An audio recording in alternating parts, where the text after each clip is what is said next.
ಹೊನ್ನಾವರ ಸ್ವರ್ಣಪುರಾಧೀಶ್ವರ ಶ್ರೀ ಬೇಟೆ वीर लक्ष्मी व्यंकटेश देवालय ब्रह्मरथोत्सव ह्याच महिन्याचे 27 तारीख शुक्रवार दिवस रामनवमी दिवस महारथोत्सवाक समस्त भक्तजन येवका आणि परमात्माले दिव्य दर्शन घेऊन पावन जावका.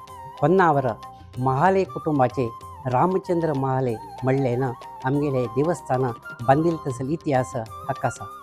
केळदी महाराजाला कालाक राजाले भक्ती राज्याबद्दल कसले एक श्रद्धा भक्ती आशिले मेच्चून रामचंद्र महालेक की राजानं राजमोहर दिलो. ते राजमोहरू बरे रीतीन सदुपयोग करून घेतले आमगेले रामचंद्र मलममन 12 देवस्थान बांधले. 12 देवस्थान भितरी आमगेले हे देवस्थान 12ನೇ देवस्थान मुळसून घेता.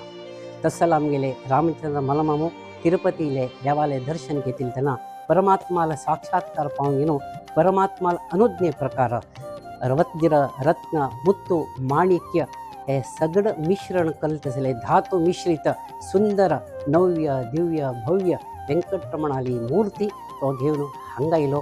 आणि तीच मूर्ती आमगेले रथोत्सवा पर्वकालाचेर ब्रह्मरथोत्सवाचेर आरूढ जावन आमकां समस्त लोकांक दिव्य दर्शन दिता. तसल देवाले दिव्य दर्शन घेऊन आम्ही सगळं परमात्माले प्रीतीक पात्र यावे. तुम्ही सगळे लोक महारथोत्सवाक मुद्दम येवका.